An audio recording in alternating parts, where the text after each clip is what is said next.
Hey everybody, this is Outworld Studios. You also know me by Moose or the creator Daniel V. So, today I'm going to teach you guys how to play Scion Conflict Fleet Commander. First things first, we're going to get down to the basics of placement. Now, I've taken the liberty of setting up a very basic setup.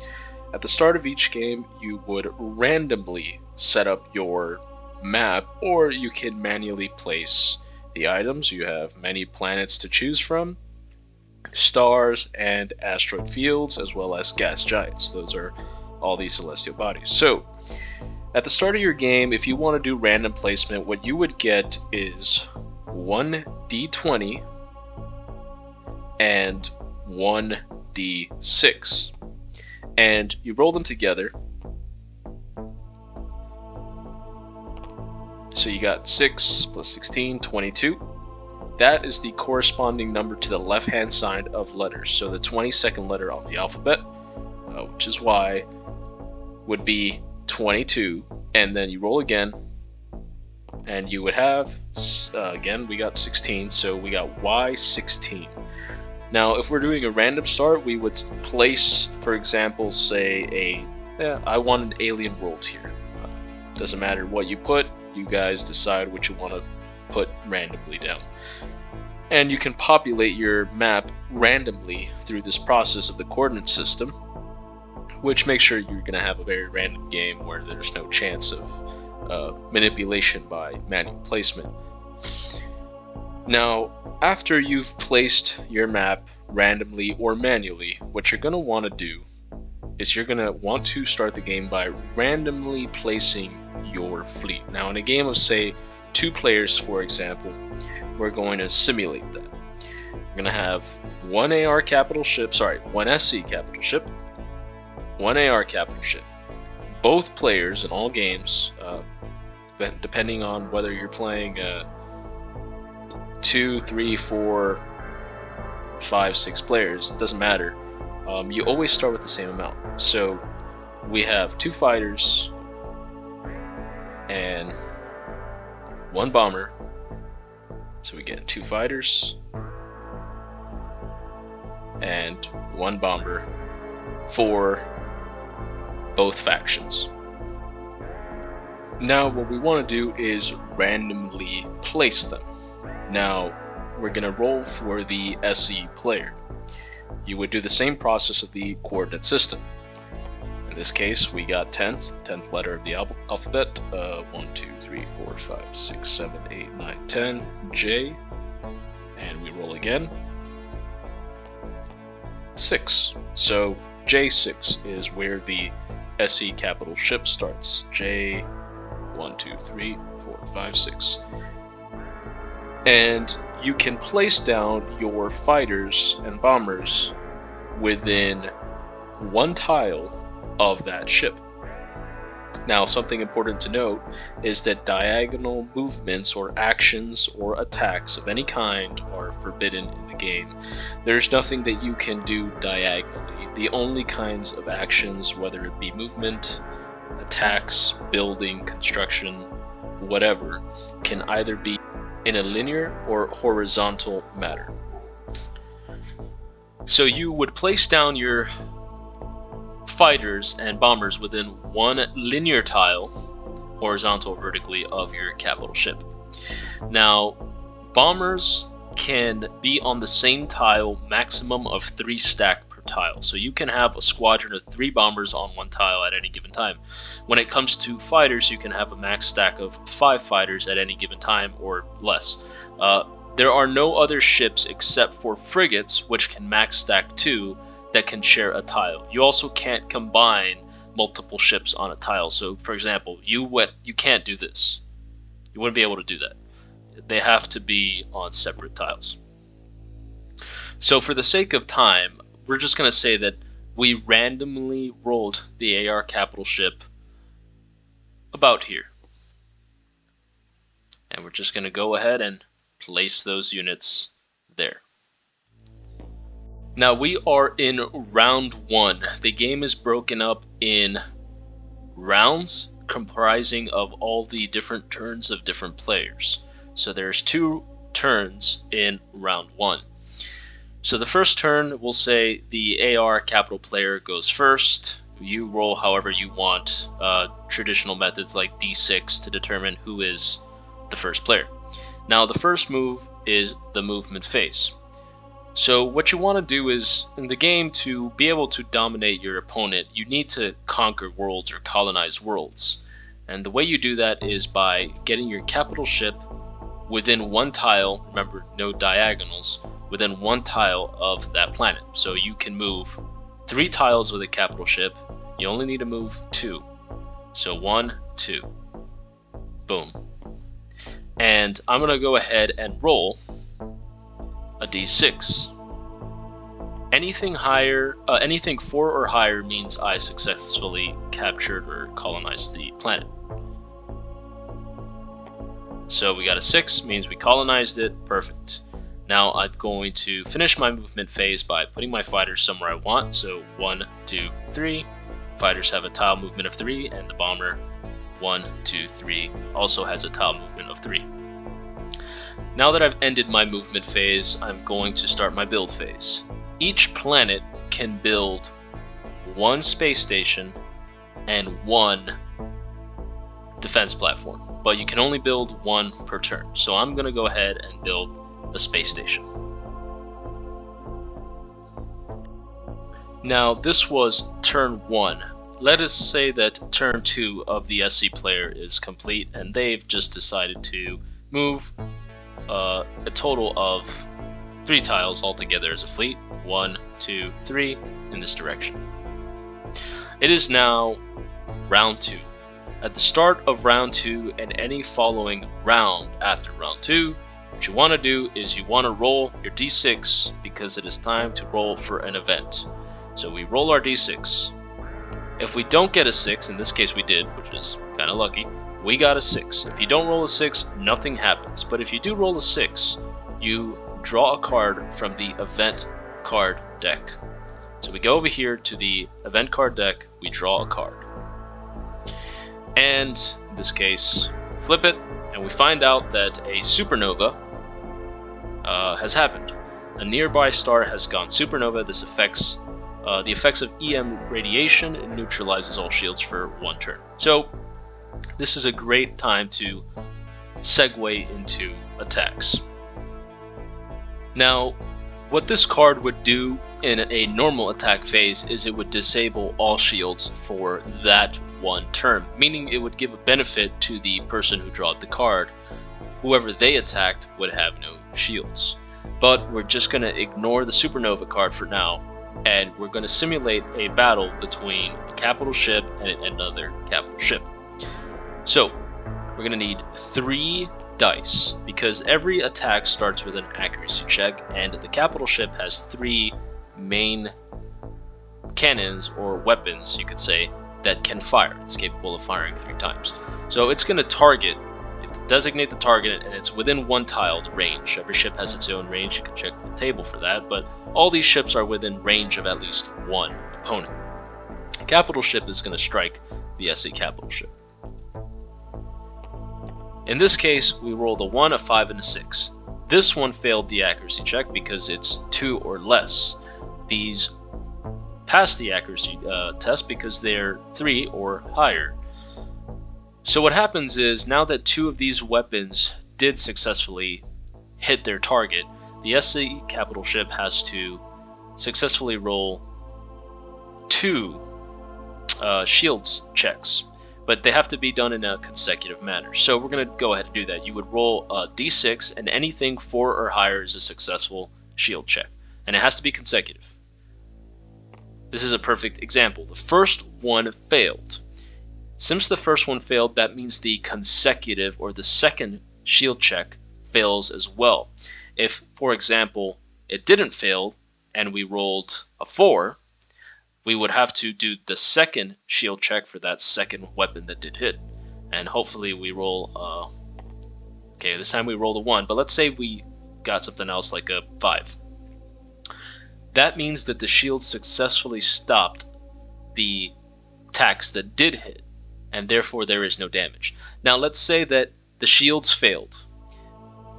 In that case, what we would do is now, since the weapons hit and the shields failed, we would get 2 d20 dice, and we would roll the damage. So we get 2 d20s for those 2 weapons that hit. Since the ship's damage is a d20 die, we roll those and find out that we just dealt 26 damage of HP to that capital ship.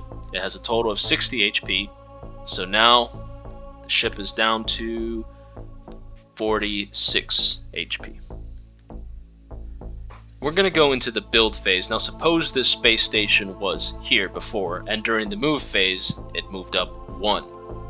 In the build phase, which comes after the movement phase and the attack phase, which the attack phase is part of the movement phase, you can attack at any time during your movement phase. So for example, you can attack with your bomber, this bomber, and then move 1, 2, 3 out of the way. But we're in our build phase, so that doesn't happen. Now in the build phase, you essentially can produce ships, build defense platforms, or build shipyards. In this case, we already built the space station the other turn, so now we can build a orbital defense platform. Or a defense platform for sure.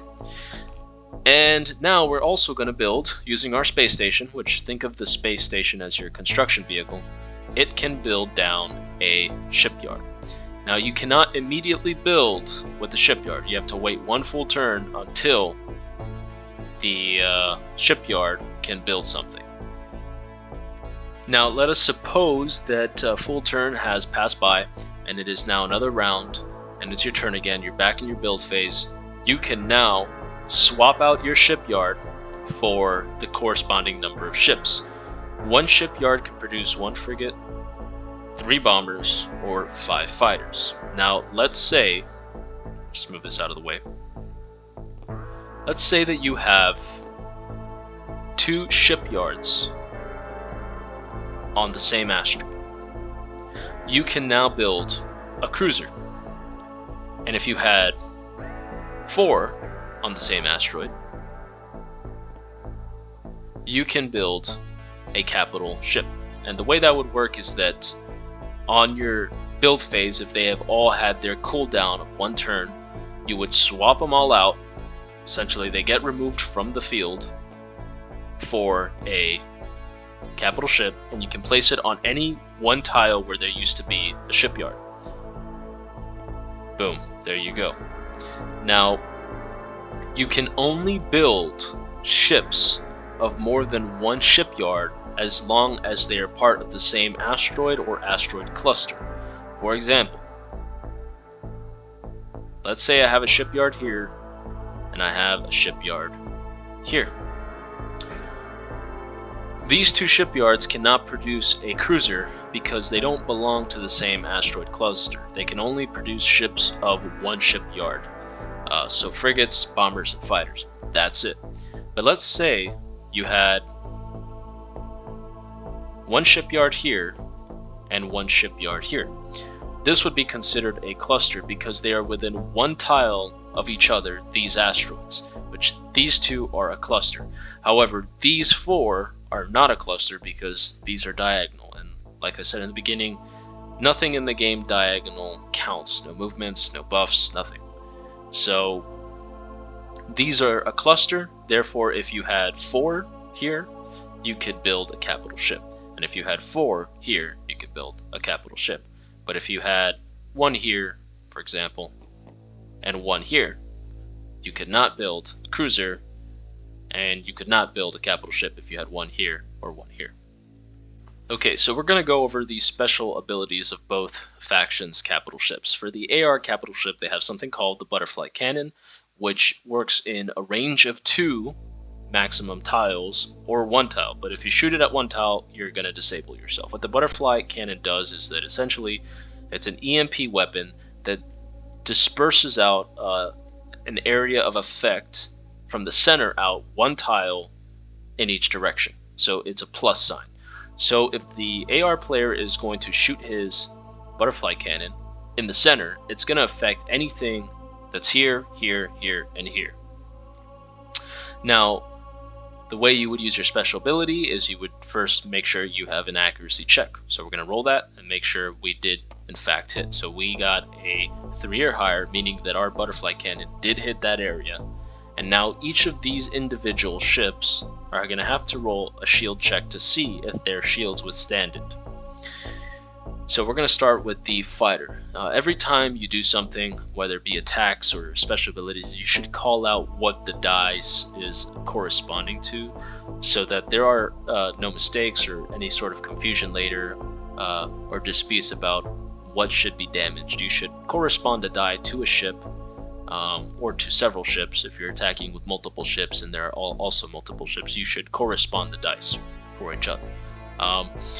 Anyways, we're going to roll our SE fighter to see if its shields hold that, and it did. So this one is unaffected by the EMP. This one got a 3, it is unaffected, the capital ship is unaffected by the EMP. This fighter here, which is the one I rolled for, is unaffected by the EMP, and then finally the bomber. Okay, this one failed the shield check, so this bomber is now disabled for 1 turn. Meaning on the SE player's turn, their bomber cannot do anything. It is effectively disabled. Now we're going to go over the SE capital ship special weapon, which is the beam saber. The beam saber shoots a beam weapon that does 30 HP damage if it passes the shields, and it hits on any vehicle within 3 tiles. It shoots in a linear fashion of 3 tiles. You can shoot 3 tiles linearly, horizontally, not diagonally. In this case, we have an AR fleet that is perfectly lined up for our beam saber. So we're going to do an accuracy check to see whether or not the beam weapon strikes along the path, if it's accurate. So let's go ahead and check. So we got a 5, the beam weapon was accurate. Each of these ships have to roll now a shield check, just like we did for the butterfly cannon, to see whether or not they can withstand the beam saber. So we're going to start with the AR bomber going outward. So the first AR bomber. The AR bomber failed the shield check. Since it only has 10 HP and the beam saber does 30 HP of damage, the bomber is destroyed and can be removed from the battlefield. Now the capital ship with the AR is going to do a shield check. Also failed. They took 30 damage, so they are now reduced to 30 HP. And the 2 fighters are going to each do their own check. So this one's going to do its own check. The shields of the fighter withstand, and then the second fighter also withstands. So first one was destroyed, second one took damage, the last 2 survived with the shield checks. Now some final notes. Space stations can move. It's in the rule book. I would consult that for additional rules, movements, tables. If you have questions, probably the handbook will answer them. There is a chance that it may not, because this game is still early in development and the rules are still being tested, written, discovered as we play test it. But for the most part, there are stats for all the units, and you should be able to have a full game and be able to play until the end, until one side destroys the other. And the whole point of the game is to conquer multiple planets, get more shipyards, get more space stations, build up a larger fleet than your opponent until you completely annihilate him from the board. And once that's done, you effectively win the game. Now you could choose to play an assassination type game mode where you're only going after their capital ship for victory, or you can do like a total annihilation thing. But here's a rule of thumb. If a player loses their capital ship, and if they lose their colonized planet, which is capable of producing 1 space station and 1 defense platform, then even if they do have a shipyard, they're not coming back in any meaningful way. Meaning, at that point, you've probably won, and the player should probably concede not to draw out the game, because they could technically still say that let's say they had 1 bomber and a shipyard left and they lost everything else. They could still technically use the bomber and harass other players, but what would be the point of that? Especially in a 1v1 game. Now, if it's a multiplayer game, multiple people, different story, but yeah. Anyways, guys, I hope this answers how to play the game. I kind of did this in a little bit of a rush, but if you have any questions, you can leave comments, or you can comment on the Steam Workshop page, or join the Discord, and I'll try to answer your questions. Remember, there'll be more updates coming out on this game in the future. I'm gonna expand to ground battles on the planets, so hope you enjoy, and have a good one.